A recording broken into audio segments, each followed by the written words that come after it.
Relationnellement Vôtre, un podcast pour votre épanouissement relationnel qui tient compte de vos dimensions physiques, psychologiques et spirituelles.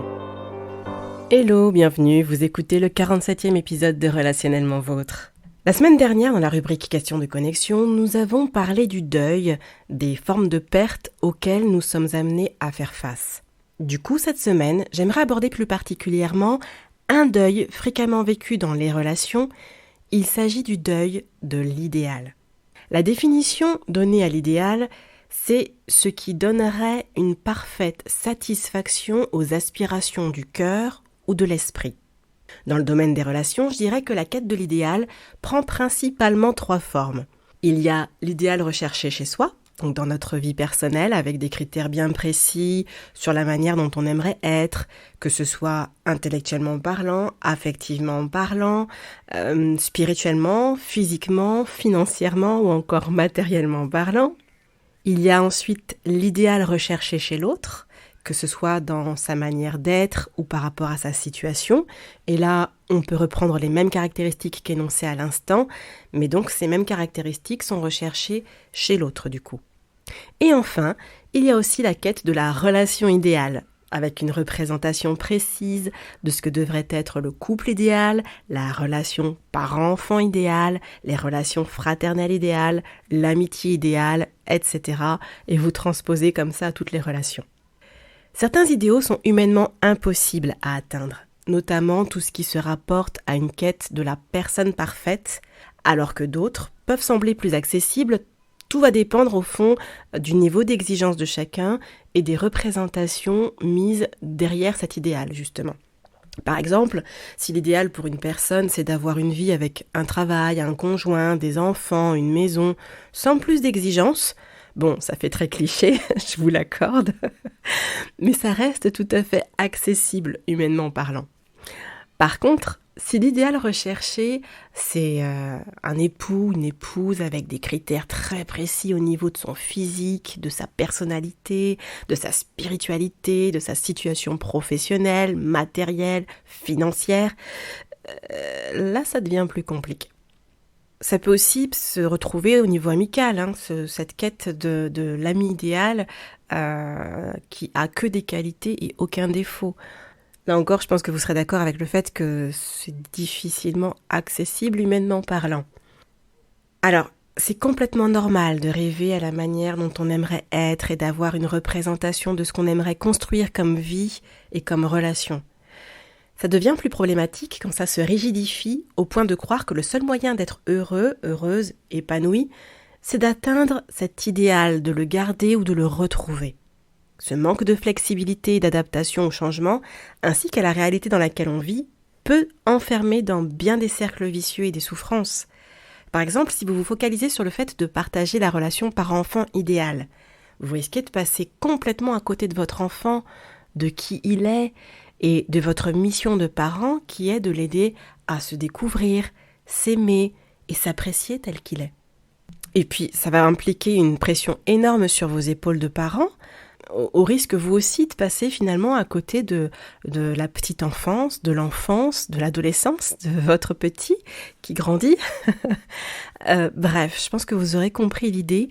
À vouloir courir après la perfection, après l'idéal, on va se focaliser sur des détails qui, si on les replace dans quelque chose de plus singulier et propre à chacun, eh bien la valeur accordée à ces détails peut vraiment perdre en importance.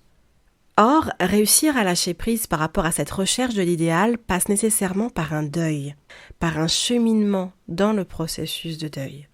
Et j'aimerais donc vous proposer de voir ensemble, sur 2 épisodes, donc tout d'abord cette semaine, 3 éléments qui alimentent la recherche de l'idéal dans les relations, et la semaine prochaine, 3 effets nuisibles de cette quête de l'idéal, avec pour chaque effet nuisible une astuce qui vous permettra d'avancer dans le processus de deuil. Donc cette semaine, voyons d'où vient cette quête de l'idéal, car comprendre la manière dont cet idéal s'est construit, sa fonction dans votre manière de concevoir la vie, ça va vous permettre d'y voir plus clair pour trouver comment en faire le deuil et avancer vers l'acceptation. En d'autres mots, une fois qu'on comprend ce qui se passe, on voit plus clairement comment agir. Le premier élément potentiellement à l'origine de cette quête de l'idéal, ce sont les représentations de ce que sont le bonheur et l'épanouissement.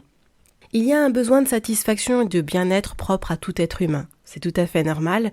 Le hic, c'est quand ce bien-être et cette satisfaction sont associés à la perfection, avec l'idée que le seul moyen d'être heureux et épanoui, c'est en réussissant à atteindre cette perfection, ou du moins en réussissant à s'en approcher autant que possible. Alors heureusement pour nous, le bonheur et le bien-être ne dépendent pas du tout de la perfection, puisqu'elle n'est pas de ce monde. Par contre, le bonheur et le bien-être, ainsi que l'épanouissement, reposent justement sur la capacité à accepter la réalité de nos imperfections et à composer avec ce que nous avons à notre portée, tant spirituellement qu'affectivement, que physiquement, que relationnellement ou matériellement, pour faire de la vie une belle expérience.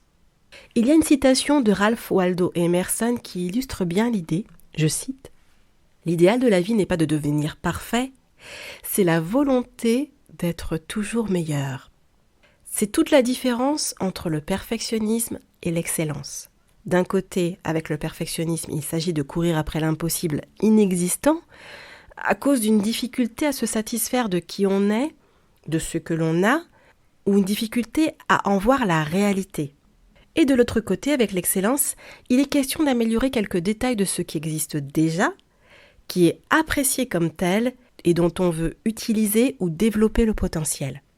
Donc là où la quête de perfection va exiger une relation de couple où tout est beau, tout est rose, ce qui est purement irréaliste, l'excellence va encourager à faire le point sur la relation et voir comment chacun peut faire de son mieux pour que la communication soit plus efficace ou que les conflits soient gérés dans la non-violence par exemple. Et si vous vous arrêtez un instant, une relation où la communication, le conflit se font en bonne intelligence, avec bienveillance, empathie, eh bien, c'est déjà une relation plutôt épanouissante, n'est-ce pas ? Donc, effectivement, une représentation erronée du bonheur, de l'épanouissement peuvent pousser à courir après un idéal, une perfection hors de portée, au risque de s'épuiser, de se déprimer, à force d'échouer à chaque tentative pour y arriver. Et si seulement ces représentations erronées étaient le seul élément à l'origine de cette quête de l'idéal, ce serait vite réglé. Malheureusement, il y en a d'autres. D'ailleurs, un deuxième élément à l'origine de cette quête de l'idéal, c'est l'environnement social dans lequel on a grandi. D'un point de vue psychanalytique, en vous évitant toutes les explications freudiennes, disons que tout enfant se forge un idéal auquel il veut se conformer à partir de l'image idéalisée qu'il a de lui-même, mais aussi à partir de l'identification aux idéaux de ses parents, ou de leurs substituts, bien sûr, auxquels vont s'ajouter les idéaux collectifs, c'est-à-dire les idéaux véhiculés par la société, l'école, les groupes d'amis et tout autre groupe fréquenté par l'enfant. En d'autres mots, des comportements, des traits de caractère, des compétences, une certaine apparence physique ou certains biens matériels vont être intégrés comme étant des objectifs à atteindre, ce qui représente donc l'idéal. Certains idéaux seront atteints et d'autres vont laisser place à cette quête, ce désir insatiable de répondre, de correspondre à l'image la plus proche possible des idéaux en question. Par exemple, si les idéaux véhiculés par les parents, par l'école, par la société, c'est d'être intelligent, il va y avoir cette quête insatiable de « il faut absolument que je sois intelligent ». Et ça se poursuit jusqu'à l'âge adulte sans vraiment se rendre compte qu'on ne sait pas ou plus pourquoi on veut atteindre cet idéal. Or, si on prend le temps de s'arrêter un instant, peut-être qu'il ne correspond pas ou plus à ce qu'on veut vraiment dans la vie. Après tout, sommes-nous obligés de calquer aux idéaux de notre environnement social ? D'ailleurs, cette quête de l'idéal entraîne bien souvent un mécanisme inconscient qui consiste à rechercher chez l'autre ce qu'on ne trouve pas en soi, et donc du coup à rechercher chez l'autre cet idéal auquel on n'a pas réussi à s'identifier. Par exemple, si l'idéal recherché c'est d'être une personne charismatique, sociable, cultivée, et que vous avez la sensation que quoi que vous fassiez, c'est hors de votre portée, il est fort probable que vous recherchiez ce profil de personne dans vos amitiés ou comme partenaire de vie. Les idéaux véhiculés dans l'environnement dans lequel l'enfant grandit passe par différents canaux, de manière volontaire ou pas forcément d'ailleurs. L'analyse transactionnelle, qui est une approche propre à la psychologie humaniste, parle de messages contraignants, aussi appelés des drivers. Alors, les messages contraignants sont des injonctions inconscientes émises par l'environnement de l'enfant, injonctions qui vont régir le comportement de l'enfant, et l'analyse transactionnelle en détermine 5. Il y a soit parfait, soit fort, fais plaisir, fais un effort et dépêche-toi. Je crois que celui-là, il doit parler à pas mal. Vous l'aurez compris, le message contraignant soit parfait est celui qui encourage le plus à cette quête de l'idéal. Ça provoque chez l'enfant une insatisfaction constante associée à un haut niveau d'exigence et une quête de perfection qui sont intégrées par l'enfant et qu'il va donc s'appliquer à lui-même et appliquer aux autres.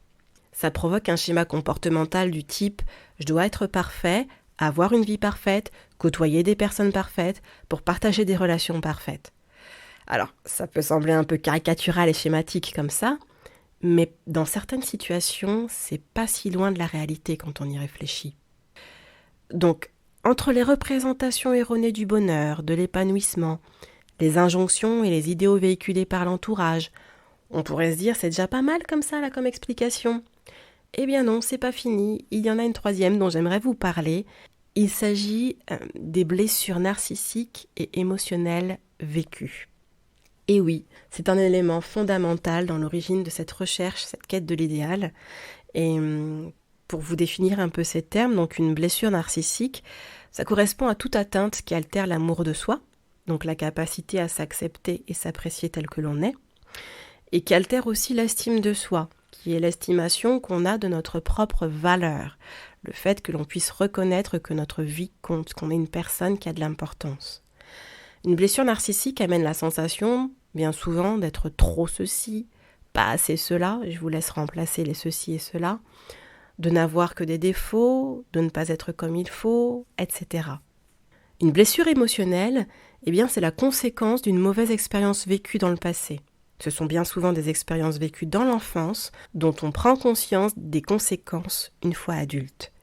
Il y a 5 blessures les plus connues et étudiées, et notamment développées par Lise Bourbeau, qui sont la blessure de rejet, la blessure d'abandon, la blessure d'humiliation, la blessure d'injustice et la blessure de trahison. Parfois, il y a 2 autres blessures qui sont ajoutées à la liste. Il s'agit des blessures liées aux violences intrafamiliales et des blessures liées à la peur de l'inconnu. Mais en général, on retient plus particulièrement les 5 que je viens de vous énoncer. Et chacune de ces blessures affecte la relation à soi comme les relations aux autres. Nous aurons l'occasion d'y revenir dans quelques temps. Je réfléchis encore à la manière dont je vais vous le présenter, si c'est sous forme de podcast ou sous forme de vidéo YouTube. Vous verrez bien. En tout cas, je vous tiendrai informé. Mais l'une des conséquences des 5 premières blessures évoquées, c'est justement que ces blessures vont renforcer la quête d'être parfait, de correspondre à un certain idéal, de manière à éviter justement le rejet, l'abandon, l'humiliation, l'injustice ou la trahison. Et si en plus on peut être en relation avec des personnes qui répondent à un certain idéal, eh bien ça limite les risques de souffrir après tout. Donc voilà, il va y avoir cette quête de l'idéal en soi et l'idéal chez l'autre. Du coup, l'idéal recherché n'est pas une question de goût, de préférence, ni d'exigence particulière. C'est le reflet de tout ce qu'on veut éviter par peur de souffrir. Et là, ça réduit drastiquement le champ des possibles en termes de relations, car qu'on le veuille ou non, entre personnes imparfaites, eh bien on se blesse. C'est d'ailleurs pour ça que nous sommes dotés de la capacité à pardonner, à cicatriser, à faire preuve de résilience pour avancer malgré tout. Celui qui nous a créés avait tout prévu. Nous sommes équipés du nécessaire pour pallier aux aléas des relations, en nous laissant bien sûr le choix de les utiliser ou pas. On approche de la fin de cette première partie sur la thématique du deuil de l'idéal. En fait, en mettant des mots, des explications sur l'origine de cette quête de l'idéal ou la construction de cet idéal, eh bien ça vous permet éventuellement de commencer à voir, à entrevoir la manière dont le deuil va pouvoir se faire. Peut-être en commençant un travail sur soi avec un ou une professionnelle, amorcer une certaine prise de recul, une prise de distance par rapport aux idéaux qui ont été véhiculés par l'environnement dans lequel vous avez grandi, ou par rapport au processus de guérison concernant les blessures que vous avez vécues dans votre enfance ou dans les relations que vous avez pu partager jusqu'à aujourd'hui. Ou bien ces pistes, ces explications peuvent aussi vous permettre de revoir les représentations que vous avez par rapport au bonheur, par rapport à l'épanouissement. On arrive à la fin de cet épisode et pour vous laisser avec un bonus, cette semaine, j'aimerais vous proposer non pas une astuce ni un conseil, il s'agit plutôt d'un encouragement. Le passé permet d'expliquer le présent, mais il ne détermine en aucun cas votre avenir. Vous avez la possibilité et la liberté de laisser tomber ces idéaux qui vous enferment et qui vous complexent. Avez-vous tendance à vous focaliser sur ce qui vous manque ou ce qui semble vous manquer ? Et s'il était possible de regarder à votre valeur ajoutée dans l'environnement dans lequel vous vous trouvez ? Avez-vous déjà envisagé que votre manière d'être, telle que vous êtes aujourd'hui, contribue à aider des personnes, contribue à tirer des gens vers le haut, amène finalement du bonus, du plus dans la vie de certaines personnes. Alors bien sûr, on vise l'excellence, donc votre situation est amenée à évoluer, votre manière d'être est amenée à s'améliorer, mais tel que vous êtes aujourd'hui, c'est important de considérer qu'il y a déjà une valeur ajoutée. Ensuite, faire le deuil de l'idéal, c'est retrouver de la joie et de la gratitude en se replaçant dans une vision plus large de nos vies, une manière de voir qui ouvre une toute autre perspective. Il s'agit d'avoir en tête que nous avons été créés avec un potentiel certes énorme et qui reste toutefois limité afin d'éviter l'autosuffisance et de nous amener non pas à chercher ce que nous n'avons pas, mais à découvrir ce que nous pouvons accomplir à partir de ce qu'il y a en nous et la manière dont nous pouvons l'utiliser dans notre environnement. Vous et moi sommes équipés pour un but et la clé de l'épanouissement, c'est de vivre en accomplissant ce but. Il n'est donc pas question d'un idéal à trouver chez soi, chez l'autre ou dans la relation. Il est plutôt question d'un potentiel à découvrir et à révéler. Il y a déjà en vous ce dont vous avez besoin pour vivre une vie épanouissante. Les relations n'ont pas besoin d'être parfaites. Elles sont là pour révéler ce qui se trouve en chacun, ce qu'il y a à soigner, à améliorer, à développer, à partager, car de nous-mêmes, nous ne ferions pas la démarche de mettre le doigt dessus, parce que ça nous ferait sortir de notre zone de confort, ça viendrait toucher à des choses désagréables. C'est pour ça qu'on a besoin d'être au contact des autres, pour pouvoir évoluer et révéler cette version de nous, et les aider à révéler cette version d'eux-mêmes. L'idéal est confortable.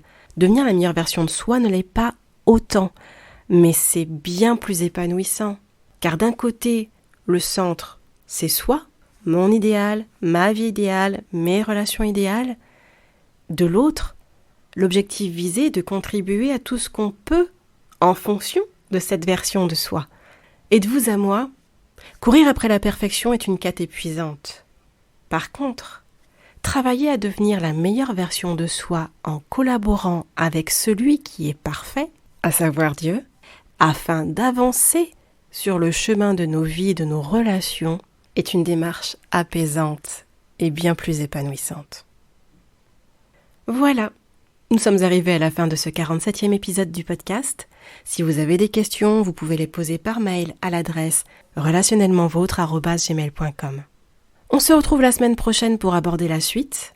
Maintenant que vous avez quelques pistes pour comprendre d'où vient cette quête de l'idéal, je vous laisse réfléchir à tout ça tranquillement, voir de votre côté ce qui a pu être à l'origine de la construction de cet idéal. Comme ça, la semaine prochaine, il ne restera plus qu'à mettre en lumière les effets nuisibles de cette démarche et voir quelques clés pour vous aider à avancer dans le processus du deuil. Bon, eh bien on se dit à très vite. En tout cas, d'ici là, prenez bien soin de vous. Relationnellement vôtre.